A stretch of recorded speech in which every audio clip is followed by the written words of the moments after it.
Estamos de regreso, gracias por seguir en compañía de Noticias Oromar de la Mañana. Queremos entonces empezar saludando a Jorge Calderón, analista económico, que ya está con nosotros vía telemática. Muchísimas gracias.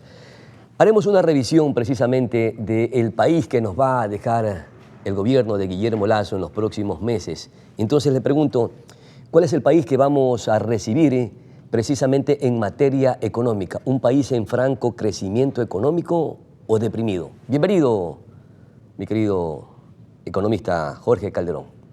Muy buenos días, Pedro. Un gusto saludarte y estar en el programa. Definitivamente es un país con muchos desafíos para el próximo presidente de la República, porque tiene que manejar una situación de ingresos y gastos que se le vuelve cada vez más compleja. Por el lado de los ingresos, como sabemos, hay una situación tributaria que no está cumpliendo con las metas establecidas para este año. Hasta agosto, la recaudación tributaria alcanza el 96% de la meta de cumplimiento, teniendo presente que ya para el próximo año ya no van a estar incluidas estas contribuciones de carácter temporal fijadas en la reforma tributaria del 2021. Adicionalmente, si bien el presidente Lasso ha señalado que no va a cumplir por el momento con lo dispuesto en la consulta popular con respecto al Yasuní, el próximo presidente tiene que tener una posición respecto a ello. En el caso de que se mantenga la disposición de cumplir con lo dispuesto en la consulta popular, le significaría al país alrededor de 800 a 1.200 millones de dólares de ingresos menos a partir de 2024. Y eso por el lado de los ingresos. Por el lado de los gastos, tenemos una situación de creciente gasto público. No ha podido reducir el tamaño del Estado como se esperaba. Tenemos un fenómeno del Niño a portas que podría generar un impacto bastante importante en la economía ecuatoriana con respecto a la destrucción de infraestructura vial, pérdida de producción agrícola, oleadas migratorias del campo a la ciudad, recordando un poco lo que nos pasó en el 98 y a inicio de la década de los 80. Controlar el gasto, los subsidios, se habla mucho de la focalización, pero no se ha avanzado en ello. En fin, son algunos de los puntos que podemos inicialmente destacar, pero que sin duda le vuelven complejo el panorama para el próximo presidente. Ya revisaremos precisamente lo que significa el gasto público. Usted decía que no se han cumplido las metas en materia tributaria. Sin embargo, el presidente de la República en su informe a la Nación dijo que se han recaudado más de 17.000 millones de dólares por concepto de tributos y que también le fue muy bien con respecto a la incorporación del IVA al 8%. ¿Esto fue reactivador y dinamizador, a diferencia de lo que usted dice? Por supuesto que sí. Las cifras que menciona el presidente Lasso son al 2022. La recaudación sin duda alcanzó un nivel de casi 17.000 millones de dólares y enhorabuena se dio un impulso en el caso de los feriados de reducir el IVA del 12 al 8%. Pero no son medidas que permitan darle una sostenibilidad a la economía ecuatoriana. Y vemos ahora, como mencionaba hace un momento, que las cifras a agosto de este año de recaudación apenas llegan al 96% de la meta cumplida. Y destacaba adicionalmente que el próximo año ya no va a tener las contribuciones temporales que durante el 2022 y 2023 ha tenido, que eran justamente contribuciones acorde o alineadas a que aquellos sectores que habían que habían ganado más durante la pandemia contribuyan con estas aportaciones. Adicional a ello, el tema de sociedades, entre otras cosas. Entonces, son aspectos que nos muestran que no hay una estabilidad económica de la cual pueda gozar nuestro país, y eso es lo que justamente amerita a que se desarrollen reformas de cara a brindar justamente esa estabilidad del proceso. No me sirve que un año crezca económicamente o recaude lo suficiente si en los siguientes años no voy a tener esa sostenibilidad, y a eso justamente hay que apelar. Sin duda, el presidente lo que menos careció fue de tener una buena relación con el legislativo, que no le permitió tener las reformas que necesitaba. Incorporar los proyectos de ley. Pero mi querido Jorge, en todo caso, si no se han cumplido las metas con respecto, o las expectativas con respecto a el tema de recaudación tributaria, aunque se hayan recaudado 17.000 millones de dólares, ¿qué significa esto para darle ese crecimiento sostenible a nuestra economía? ¿Que hay que incorporar más impuestos? No, sin duda no. Debe darse incentivos tributarios. Y, por ejemplo, en lo que tú mencionabas de los feriados del 12 al 8%, yo creo que la actividad turística, que es una de las últimas que se ha recuperado después de la pandemia, debe tener importantes incentivos. Además, ¿por qué no pasar solamente de que los feriados nacionales sean aquellos beneficiarios de una reducción del IVA del 12 al 8%, sino también los feriados locales, para que la economía doméstica de esas ciudades, de estos pueblos o de las provincias, según la festividad, también se va a beneficiar de estos incentivos tributarios. Yo creo que debemos apuntar no es que no se va a pagar impuestos, sino que existan incentivos. Nos muestra la practicidad en el mundo que se recauda más, bajando impuestos, estimulando la economía para que se consuma más, para que se produzca más a través de estos incentivos. Y eso yo creo que ayudaría muchísimo a que la economía también atraiga inversión, porque verá algo atractivo aquí de cara justamente a estos incentivos. Y definitivamente es reactivador. También hay que tener presente las reformas laborales, seguridad social, competitividad, entre otros aspectos. Bien complejo el tema. En el informe que entregó el presidente también sostuvo que más de 1 millón de personas salió de la pobreza y que sí se crearon los 500.000 empleos. En cambio, mire usted, el INEC dice que aumentó la pobreza, que llegó al 27% de la población. ¿Por qué estas cifras contradictorias dentro de una misma realidad nacional? Mira, sin duda tú las cifras las puedes manejar de diversas maneras y darle distintas interpretaciones a los mismos resultados. Yo creo que en ese sentido, si vamos primero por términos de empleo, las cifras de empleo adecuado, si bien ha aumentado después de la pandemia, yo creo que es parte de todo este proceso de rebote y de recuperación que una economía sigue, cualquiera que ésta sea. Pero comparemos a los niveles prepandemia y en este sentido todavía no llegamos al nivel de empleo adecuado en el país. El empleo adecuado para diciembre de 2019 estaba alrededor del 41%. Actualmente nos encontramos en el 38.5%. Es decir, hemos crecido, hemos generado plazas de trabajo que de alguna forma han recuperado el terreno perdido, pero todavía no estamos en términos de empleo adecuado con respecto a diciembre de 2019, antes de la pandemia. Por el lado de la pobreza, sin duda ha habido un trabajo importante porque parte de los compromisos con los organismos multilaterales fue generar todo un sistema de compensación a través de subsidios, especialmente a los grupos vulnerables, de cara a que puedan mejorar su situación económica y social producto de la afectación de la pandemia. Están los compromisos con el Fondo Monetario y eso llevó a generar un sinnúmero de mecanismos de subsidios nuevos a través de bonos para ayudar justamente a ellos.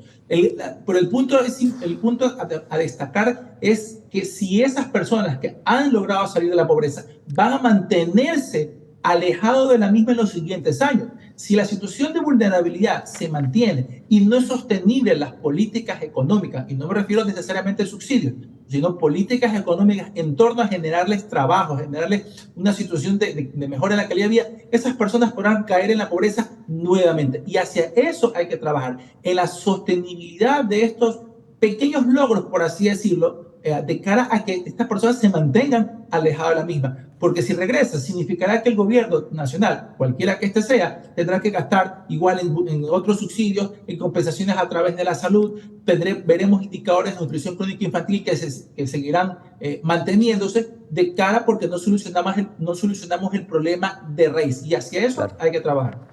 Mi querido Jorge, Lasso prácticamente estaría terminando su mandato en 2 años, 7 meses, porque estamos que casi al final de diciembre o en enero estaría haciéndose la transición del mandato o de gobierno. Es decir, que estaría un 70% del tiempo que le correspondería a él en su gobierno de los 4 años.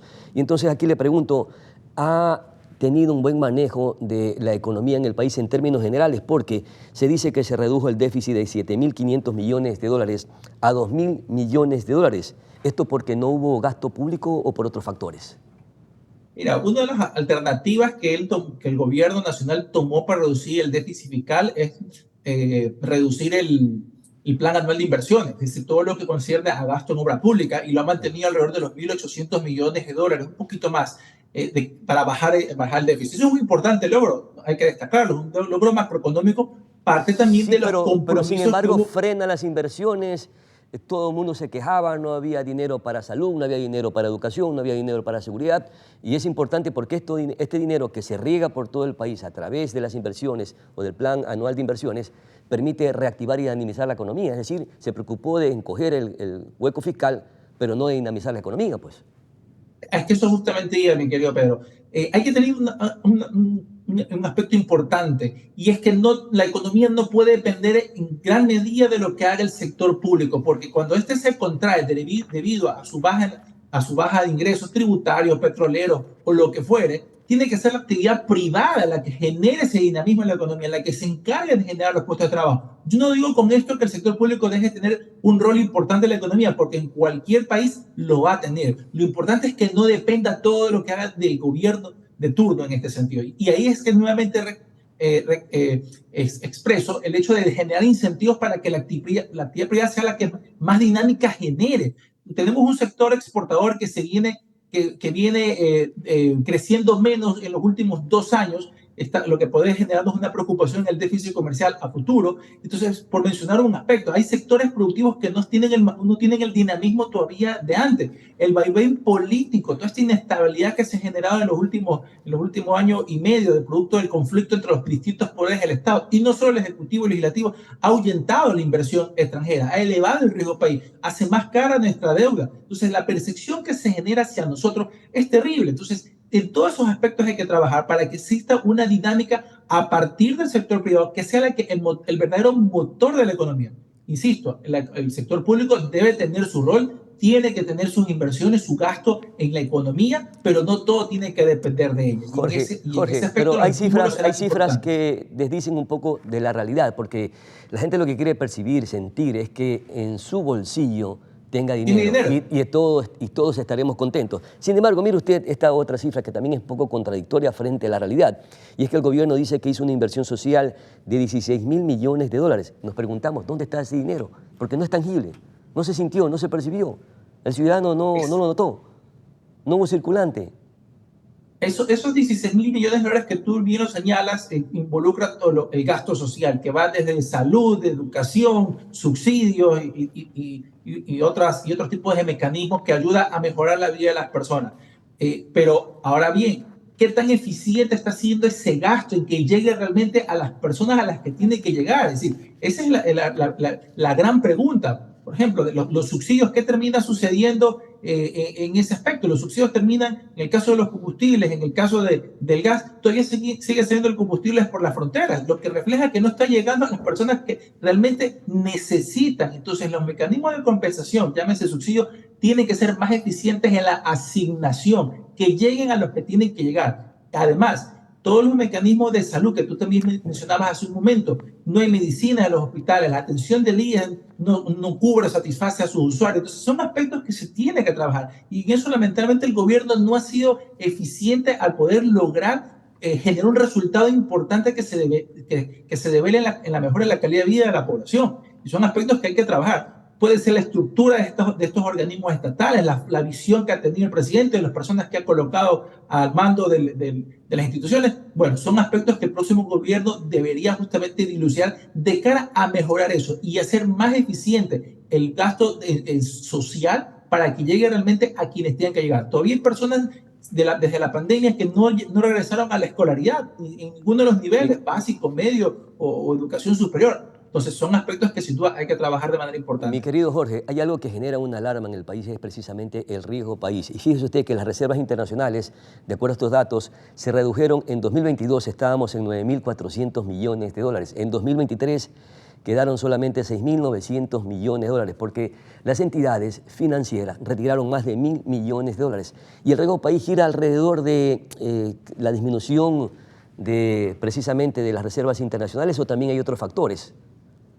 Hay otros factores. El riesgo país es un índice que mide la percepción, cómo nos ven desde afuera, considerando 3 aspectos: político, económico y social. Entonces, son los principales aspectos y en los cuales hay distintos segmentos que nos están evaluando. Un riesgo país que está bordeando los 2.000 puntos, actualmente está por los 1.850 aproximadamente, que superó esta barrera derivada de toda esta inestabilidad política, sin duda atrayente por el aspecto de cambio de gobierno, los candidatos los que pasaron al balotaje, cuáles serán después su programa de gobierno, su frente económico, las medidas o reformas que va a tomar, qué tan proclive va a ser a la inversión extranjera y a todos estos agentes externos. Entonces, ve todos esos indicadores como estaba mencionando. El Ecuador actualmente no tiene la posibilidad de acceder a mercados internacionales a través de emisiones de papeles de deuda, porque si lo hiciera, tendría que emitir deuda a aproximadamente 20-21%, sin duda muy oneroso para las arcas del país. Y en este sentido, la Reserva Monetaria Es un componente, sí, es parte de todo eso que se mide, pero no es lo único como señalaba.